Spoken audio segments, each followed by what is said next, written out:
दोस्तों नमस्कार, ये है मार्गदर्शन फॉर सिविल सर्विसेज। मैं अनुराग चौधरी। दोस्तों आज की वीडियो में हम सॉल्व करेंगे परीक्षा नियामक प्राधिकारी प्रयागराज द्वारा आयोजित Uttar Pradesh added junior high school प्रधानाध्यापक और सहायक अध्यापक भर्ती परीक्षा के लिए सभी अभ्यर्थियों के लिए अनिवार्य जीएस का प्रैक्टिस सेट, जिसमें हम परीक्षा पैटर्न के अनुरूप कुल 50 प्रश्नों को सॉल्व करेंगे। तो आइए शुरू करते हैं आज का practice set. Uttar Pradesh added junior high school प्रधानाध्यापक और सहायक अध्यापक भर्ती परीक्षा के लिए अनिवार्य विषय सामान्य ज्ञान का प्रैक्टिस सेट। दोस्तों आज के प्रैक्टिस सेट का पहला प्रश्न जो है ये देखिए बहुत ही महत्वपूर्ण है। प्रश्न है कि इंग्लैंड के हाउस ऑफ कॉमन्स द्वारा भारत के किस गवर्नर जनरल पर महाभियोग चलाया गया था। ऑप्शन है आपके वारेन हेस्टिंग्स, कार्नवालिस, बेलेजली या विलियम बेंटिक। तो सही उत्तर है दोस्तों वारेन हेस्टिंग्स। ऑप्शन ए आपका सही उत्तर हो जाएगा। इंग्लैंड के हाउस ऑफ कॉमन्स द्वारा वारेन हेस्टिंग्स पर महाभियोग चलाया गया था। अगला प्रश्न है दोस्तों, इच्छा सब कष्टों का कारण है, इसका प्रचार करने वाला धर्म कौन सा है। ऑप्शन है आपके बौद्ध धर्म, जैन धर्म, सिख धर्म या हिंदू धर्म। तो सही उत्तर है इच्छा सब कष्टों का कारण है। इस धर्म का प्रचार करने वाला या इसका प्रचार करने वाला धर्म जो है ये बौद्ध धर्म है। दोस्तों बौद्ध धर्म में माना जाता है कि दुख समुदाय, दुख निरोध और दुख निरोध गामिनी प्रतिपदा, और इसमें ये कहा जाता है कि इच्छा जो है सभी दुखों या कष्टों का कारण है। अगला प्रश्न है वह प्रथा जिसके तहत किसान स्वयं भूमि का मालिक होता है और सरकार को भू राजस्व के भुगतान के लिए जिम्मेदार माना जाता है। तो ये व्यवस्था कौन सी थी दोस्तों। सही उत्तर है रैयतवाड़ी व्यवस्था। तो रैयतवाड़ी व्यवस्था के अंतर्गत किसान स्वयं भूमि का मालिक होता है और सरकार को भू राजस्व के भुगतान के लिए जिम्मेदार माना जाता है। अगला प्रश्न है दोस्तों, निम्नलिखित नेताओं में से किसने भारत छोड़ो आंदोलन के दौरान जेल से फरार होकर भूमिगत गतिविधियों को संगठित किया था। ऑप्शन है जेबी कृपलानी, राम मनोहर लोहिया, अच्युत पटवर्धन या जयप्रकाश नारायण। तो सही उत्तर है जयप्रकाश नारायण। दोस्तों भारत छोड़ो आंदोलन के दौरान जयप्रकाश नारायण ने हजारीबाग के सेंट्रल जेल से फरार होकर भूमिगत गतिविधियों को संचालित किया था। अगला प्रश्न देखते हैं दोस्तों, महात्मा गांधी ने 1930 में सविनय अवज्ञा आंदोलन आरंभ किया था कहाँ से। ऑप्शन देखिए सेवाग्राम से, दांडी से, साबरमती से या वर्धा से।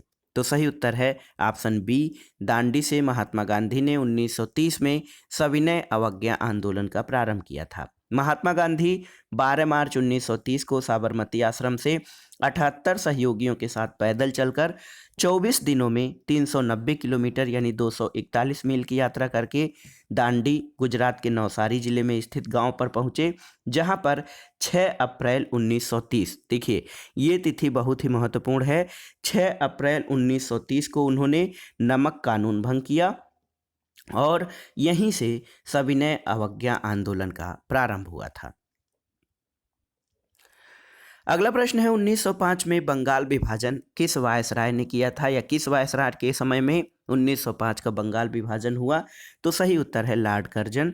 दोस्तों बंगाल का विभाजन लॉर्ड कर्जन, जिसका समयकाल या कार्यकाल 1899 से 1905 था, इसके समय में हुआ था और इसके निर्णय की घोषणा 20 जुलाई 1905 को की गई थी और ये 16 अक्टूबर 1905 से लागू हुआ।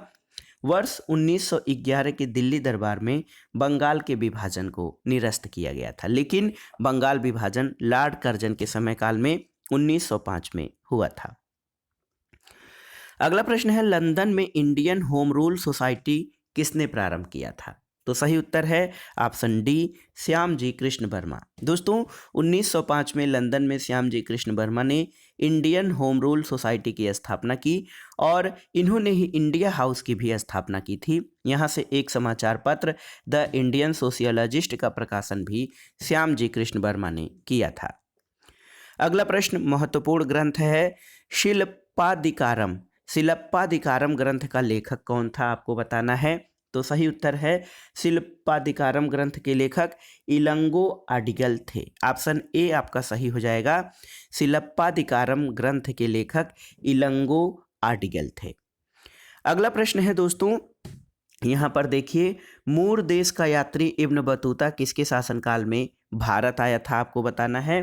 तो सही उत्तर है दोस्तों, इब्न बतूता जो है मोरक्को देश का या मोरक्को का मूल अफ्रीकी यात्री था और ये मोहम्मद बिन तुगलक के शासनकाल में भारत आया था।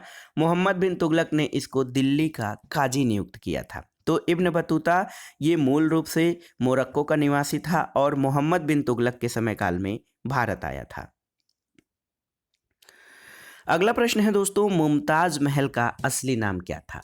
तो आप जानते हैं मुमताज महल का असली नाम अर्जुमंद बानो बेगम था।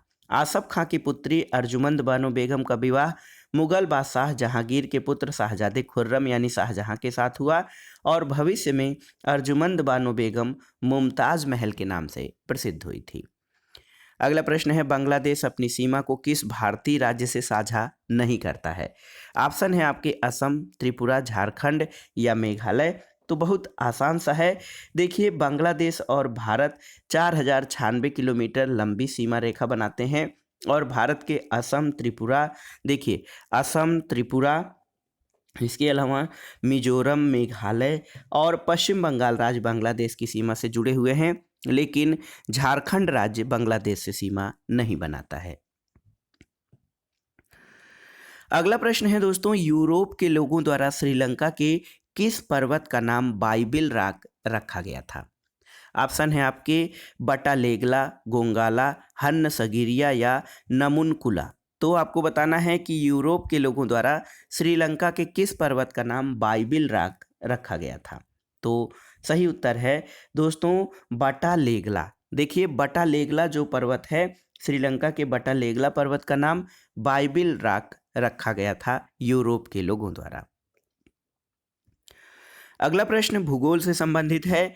किसी दो निरंतर देशांतरों के मध्य समय कितना अंतर होता है। दो देशांतरों के मध्य समय का कितना अंतर होता है आपको बताना है। ऑप्शन है आपके 10 मिनट, 14 मिनट, 4 मिनट या 30 मिनट। तो सही उत्तर है कि इन्हीं दो निरंतर देशांतरों के बीच 4 मिनट का अंतर होता है। तो सही उत्तर आपका ऑप्शन सी हो जाएगा। अगला प्रश्न देखिए, निम्नलिखित में से कौन रबी फसल नहीं है। आप जानते हैं कि 3 प्रकार की फसलें हैं, जो है रबी, खरीफ और जायद। इसमें आपको बताना है कौन सी फसल रबी फसल नहीं है। देखिए, जौ, गेहूं, मूंगफली और सरसों। तो गेहूं, जौ, चना, मटर, सरसों, अलसी ये रबी की फसलें हैं, लेकिन मूंगफली दोस्तों रबी की नहीं बल्कि खरीफ की फसल मानी जाती है। तो सही उत्तर मूंगफली जो है रबी की फसल नहीं है। अगला प्रश्न है, पश्चिम बंगाल की सीमाएं कितने देशों के साथ लगती हैं। ऑप्शन है 1, 2, 3 या 4। तो सही उत्तर है 3 देशों के साथ पश्चिम बंगाल की सीमाएं लगती हैं। पश्चिम बंगाल की सीमा दोस्तों बांग्लादेश, नेपाल और भूटान के साथ मिलती है। तो 3 देशों के साथ हमारे प्रदेश पश्चिम बंगाल की सीमा लगती है, बांग्लादेश, नेपाल और भूटान।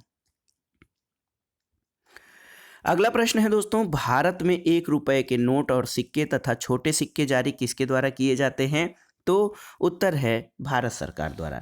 दोस्तों, भारत में आप जानते हैं कि रिजर्व बैंक ऑफ इंडिया को मुद्रा जारी करने का एक अधिकार है, लेकिन 1 रुपए के नोट और सिक्के तथा छोटे सिक्के भारत सरकार द्वारा जारी किए जाते हैं। अगला प्रश्न है, भारत में प्रथम कृषि विश्वविद्यालय की स्थापना कहाँ की गई थी। तो सही उत्तर है पंतनगर। देखिए, ऑप्शन ए आपका सही उत्तर है। 1960 में जीबी पंत कृषि और प्रौद्योगिकी विश्वविद्यालय भारत का पहला कृषि विश्वविद्यालय है, जो पंतनगर उत्तराखंड में स्थित है। तो ये दोस्तों 1960 में इस विश्वविद्यालय की स्थापना हुई थी, जो कि भारत का प्रथम कृषि विश्वविद्यालय है। अगला प्रश्न है, देखिए बहुत ही महत्वपूर्ण है। कृषि के किस आर्थिक क्षेत्रक या आर्थिक गतिविधि के क्षेत्रक के अंतर्गत आती है। आपको बताना है कृषि जो है किस आर्थिक गतिविधि के क्षेत्रक यानी किस सेक्टर के अंतर्गत आती है। तो कृषि और दोस्तों कृषि और अन्य संबंधित क्रियाएं इससे ये प्राथमिक क्षेत्रक के अंतर्गत आती हैं। और कृषि जो है इसके अंतर्गत अन्य गतिविधियां खनन, मत्स्य और वानिकी ये कृषि से संबंधित है और ये प्राथमिक क्षेत्रक यानी प्राइमरी सेक्टर से संबंधित है। अगला प्रश्न आपसे पूछा गया है कि विनिवेश आयोग के प्रथम अध्यक्ष कौन थे? तो उत्तर है जी.वी. रामकृष्ण।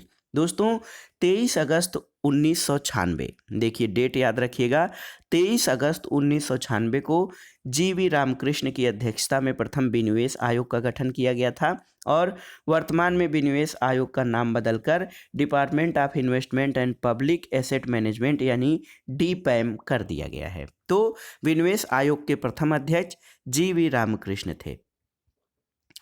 अगला प्रश्न प्रधानमंत्री मुद्रा योजना से संबंधित है। आपसे पूछा गया है कि प्रधानमंत्री मुद्रा योजना कितने लाख तक का मुद्रा ऋण प्रदान करता है? तो सही उत्तर है दोस्तों, प्रधानमंत्री मुद्रा योजना में 10 लाख रुपए तक का मुद्रा ऋण प्रदान किया जाता है और इस योजना की शुरुआत पीएम नरेंद्र मोदी के द्वारा 8 अप्रैल 2015 को नई दिल्ली से की गई थी और प्रधानमंत्री मुद्रा योजना के तहत 3 श्रेणियां हैं: शिशु श्रेणी 50,000, किशोर श्रेणी 5 लाख और तरुण श्रेणी 10 लाख। मुद्रा का पूर्ण रूप क्या है? Micro units development and refinance agency limited. तो दोस्तों मुद्रा योजना जो है ये क्या है कि मुद्रा ऋण प्रदान करता है कुछ योजनाओं के लिए या फिर इंडस्ट्रीज के लिए। तो सही उत्तर 10 लाख रुपए तक का मुद्रा ऋण प्रदान किया जाता है पीएम मुद्रा योजना के अंतर्गत। अगला प्रश्न है संविधान का मसौदा तैयार करने वाली समिति जो ड्राफ्टिंग कमेटी थी उसके अध्यक्ष कौन थे? तो ये प्रश्न आसान सा है, आप जानते हैं डॉक्टर भीमराव अंबेडकर प्रारूप समिति के अध्यक्ष थे और प्रारूप समिति में दोस्तों डॉक्टर अंबेडकर सहित कुल सदस्यों की संख्या 7 थी। ये प्रश्न भी बार बार पूछा जाता है।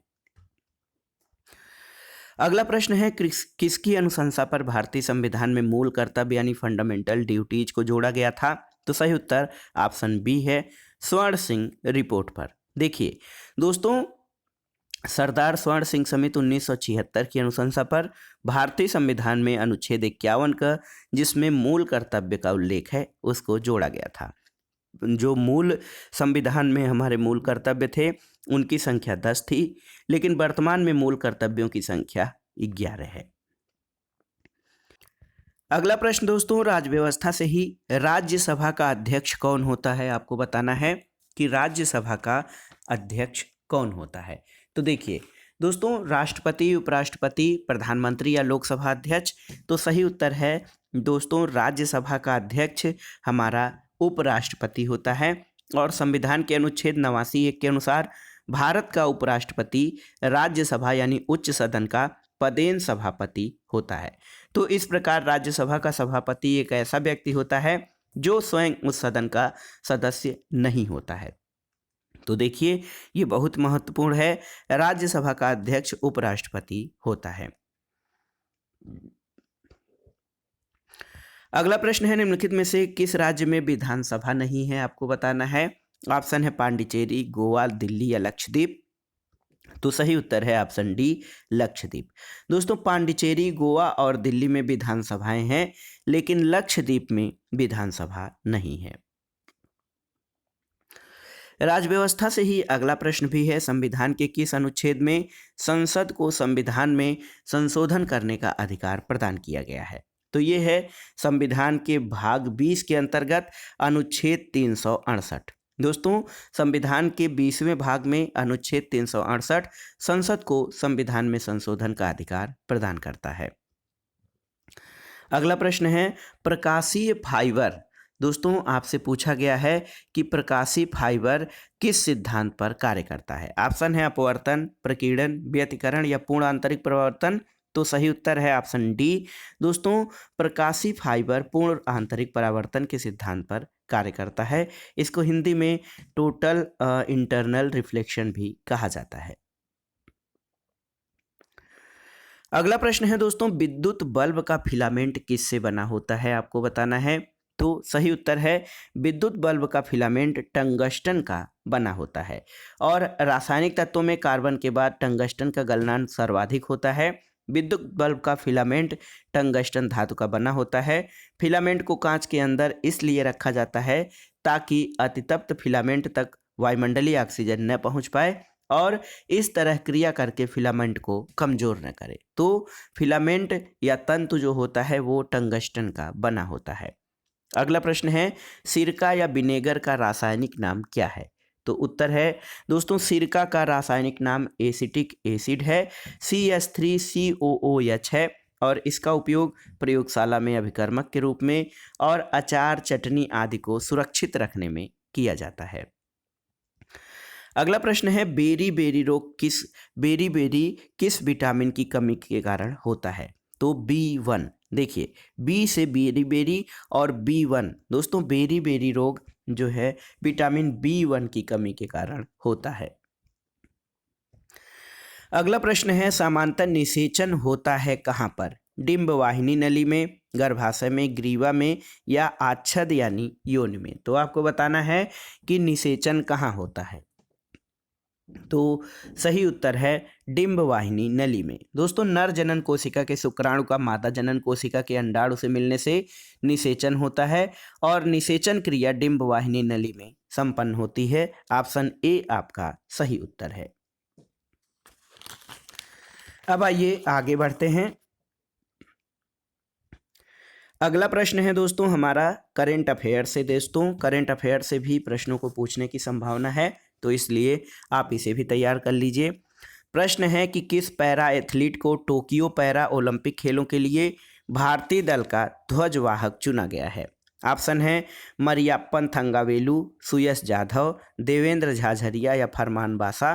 तो सही उत्तर है दोस्तों, ये हैं पैरा एथलीट मरियप्पन थंगावेलु।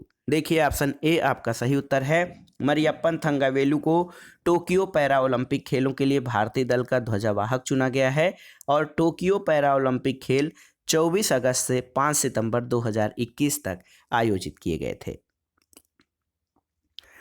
अगला प्रश्न है, किस राज्य में विश्व का पहला आनुवांशिक रूप से संशोधित रबर प्लांट लगाया जा रहा है? तो सही उत्तर है किस राज्य में, आप बताइए। ये है तमिलनाडु में। ऑप्शन डी आपका सही उत्तर हो जाएगा। दोस्तों, देखिए तमिलनाडु राज्य में, यहाँ पर देखिए दोस्तों किस राज्य में, तो सही उत्तर क्या हो जाएगा? सही उत्तर है असम। ऑप्शन बी आपका सही उत्तर है। दोस्तों, रबर बोर्ड के अध्यक्ष और कार्यकारी निदेशक KN राघवन ने गुवाहाटी यानी असम के बाहरी इलाके में दुनिया का पहला आनुवांशिक रूप से संशोधित रबर प्लांट लगाया गया है और इसे केरल स्थित rubber research institute of India में अपनी जैविक प्रौद्योगिकी प्रयोगशाला में लंबे वर्षों के शोध के माध्यम से विकसित किया गया है। अगला प्रश्न है, जून 2021 में किस राज्य में मुख्यमंत्री युवा उद्यमी योजना की शुरुआत की गई है? तो सही उत्तर क्या है? दोस्तों, जून 2021 में बिहार राज्य में मुख्यमंत्री युवा उद्यमी योजना की शुरुआत की गई है और इसके तहत नया उद्योग लगाने के लिए अधिकतम 10 लाख रुपए की राशि प्रदान की जाएगी।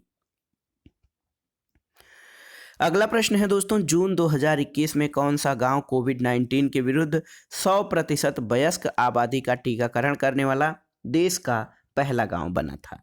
तो सही उत्तर है जम्मू कश्मीर के बांदीपोरा जिले में स्थित वेयान गांव। वेयान दोस्तों, ऑप्शन बी आपका सही उत्तर है, जो जम्मू कश्मीर के बांदीपोरा जिले में स्थित है। वेयान गांव 100% वयस्क आबादी का टीकाकरण करने वाला देश का पहला गांव बना था। अगला प्रश्न है, मई 2021 में संपन्न गोल्फ प्रतियोगिता PGA चैंपियनशिप 2021 का खिताब किसने जीता? तो उत्तर है दोस्तों फिल मिकेल्सन। ऑप्शन ए आपका सही उत्तर है। फिल मिकेल्सन ये अमेरिकी गोल्फर हैं। फिल मिकेल्सन, इन्होंने 2021 में संपन्न PGA टूर सत्र 2021 की पेशेवर गोल्फ प्रतियोगिता PGA चैंपियनशिप 2021 का खिताब जीता है। अगला प्रश्न है, मई 2021 में किस भारतीय को ग्रीन ऑस्कर के नाम से प्रसिद्ध व्हिटले पुरस्कार प्रदान करने की घोषणा की गई है?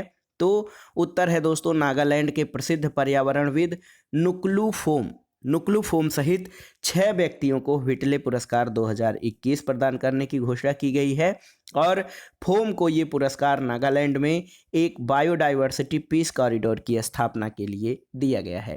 दोस्तों, ग्रीन ऑस्कर के नाम से ये प्रसिद्ध पुरस्कार ब्रिटिश संस्था व्हिटले फंड फॉर नेचर द्वारा दिया जाता है। अगला प्रश्न है, अक्टूबर 2021 में दूसरा संयुक्त राष्ट्र वैश्विक सतत परिवहन सम्मेलन कहाँ आयोजित किया जाएगा? तो उत्तर है बीजिंग में।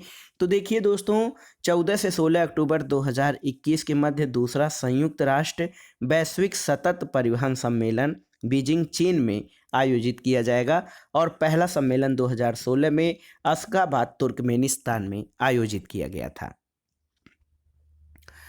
अगला प्रश्न है, जून 2021 में आईसीआईसीआई बैंक ने सीमा पार से आवक प्रेषण के लिए तत्काल सुविधा प्रदान करने के लिए किसके साथ समझौता किया है? तो ये है दोस्तों, किसके साथ समझौता? ये स्विफ्ट के साथ समझौता किया है आईसीआईसीआई बैंक ने। जून 2021 में आईसीआईसीआई बैंक ने सीमा पार से आवक प्रेषण के लिए तत्काल सुविधा प्रदान करने के लिए स्विफ्ट के साथ समझौता किया है और आईसीआईसीआई इस सुविधा को प्रदान करने वाला एशिया प्रशांत क्षेत्र का पहला और वैश्विक स्तर पर दूसरा बैंक है जो सीमा पार भुगतान के लिए स्विफ्ट जीपीआई इंस्टेंट नामक सुविधा प्रदान करता है। अगला प्रश्न भी करेंट अफेयर से है, भारत की पहली स्वदेशी 9mm मशीन पिस्तौल का नाम क्या रखा गया है? तो इसका नाम है अस्मी। दोस्तों, ये है अस्मी जो भारत की पहली स्वदेशी 9mm मशीन पिस्तौल है। अगला प्रश्न है, उत्तर प्रदेश के किस जिले में मेगा लेदर पार्क की स्थापना की जा रही है? तो दोस्तों, केंद्र सरकार के वाणिज्य मंत्रालय ने कानपुर उत्तर प्रदेश में जो है मेगा लेदर पार्क के स्थापना की स्वीकृति दी है। तो ऑप्शन बी आपका सही उत्तर है। उत्तर प्रदेश के कानपुर में दोस्तों मेगा लेदर पार्क की स्थापना की जाएगी। अगला प्रश्न देखते हैं, ये है महत्वपूर्ण, निम्नलिखित में से कौन सा त्यौहार उड़ीसा में मनाया जाता है? आपको बताना है। ऑप्शन है बोनालू, छप्पड़ मेला, बाली तुत्रिया या हार्नबिल। तो सही उत्तर है बाली तृतीया। देखिए दोस्तों, बोनालू उत्सव तेलंगाना में, छप्पड़ मेला पंजाब में, हार्नबिल उत्सव नागालैंड में और बाली तुत्रिया तीजा उड़ीसा में विवाहित महिलाओं द्वारा मनाया जाने वाला त्यौहार या व्रत है। अगला प्रश्न है, एन इरा ऑफ डार्कनेस। दोस्तों, एन इरा ऑफ डार्कनेस किसकी पुस्तक है? तो सही उत्तर है Shashi Tharoor. N era of darkness पुस्तक के लेखक शशि थरूर हैं, याद कर लीजिएगा।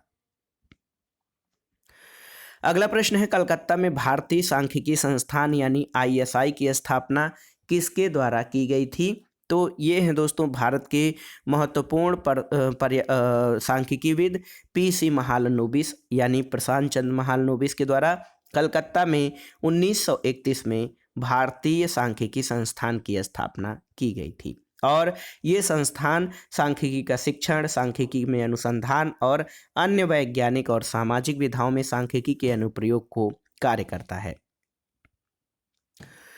अगला प्रश्न आपसे पूछा गया है कि सूची 1 और सूची 2 के अनुसार कौन सी एंट्री गलत दर्शाई गई है? देखिए, केंद्रीय भवन निर्माण अनुसंधान संस्थान रुड़की उत्तराखंड में, ये आपका सही है। केंद्रीय शुष्क क्षेत्र अनुसंधान संस्थान जोधपुर राजस्थान में, सही है। केंद्रीय औषध अनुसंधान संस्थान कानपुर, ये सही नहीं है क्योंकि दोस्तों केंद्रीय औषध अनुसंधान संस्थान यानी जिसको शॉर्ट में CDRI कहा जाता है, ये लखनऊ में स्थित है, कानपुर में नहीं। केंद्रीय खनन और ईंधन अनुसंधान संस्थान आपका धनबाद में स्थित है, तो ये सही है। तो देखिए दोस्तों, इनमें से ऑप्शन सी आपका सही सुमेलित नहीं है, अन्य विकल्प सही सुमेलित हैं। केंद्रीय औषध अनुसंधान संस्थान यानी सेंट्रल ड्रग रिसर्च इंस्टीट्यूट, ये लखनऊ में स्थित है, कानपुर में नहीं। अगला प्रश्न है दोस्तों, दादा साहब फाल्के पुरस्कार सर्वप्रथम किसको मिला था?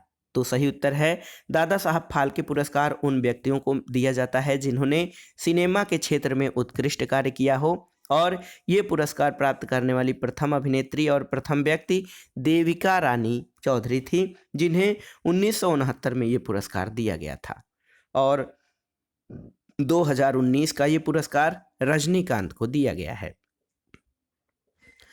अगला प्रश्न है दोस्तों, प्रवासी भारतीय दिवस कब मनाया जाता है? ऑप्शन है आपके 9 जनवरी, 2 जनवरी, 1 जनवरी या 8 जनवरी। तो सही उत्तर प्रवासी भारतीय दिवस प्रतिवर्ष 9 जनवरी को मनाया जाता है। और इस दिन 1915 में महात्मा गांधी दक्षिण अफ्रीका से स्वदेश लौटे थे। तो सही उत्तर है दोस्तों 9 जनवरी को प्रवासी भारतीय दिवस मनाया जाता है और प्रवासी भारतीय दिवस पहली बार 2003 में मनाया गया था और तब से हमेशा प्रवासी भारतीय दिवस मनाया जा रहा है। अगला प्रश्न है निम्नलिखित में से सही जोड़ा कौन सा है। देखिए, असम ईटानगर ये आपका सही जोड़ा नहीं है। अरुणाचल प्रदेश गुवाहाटी ये भी सही नहीं है। त्रिपुरा अगरतला ये सही है, त्रिपुरा की राजधानी अगरतला है। नागालैंड शिलांग ये भी सही सुमेलित नहीं है। तो सही क्या है दोस्तों, ऑप्शन सी आपका सही है, त्रिपुरा की राजधानी अगरतला है। जबकि असम की राजधानी ईटानगर नहीं दिसपुर है। अरुणाचल प्रदेश की राजधानी ईटानगर है। नागालैंड की राजधानी कोहिमा और त्रिपुरा की राजधानी अगरतला है। मेघालय की राजधानी दोस्तों शिलांग है। अगला प्रश्न है कौन सा नृत्य गोवा का लोक नृत्य है, आपको बताना है। ऑप्शन है फगुआ, फुगड़ी, बिहू या माच।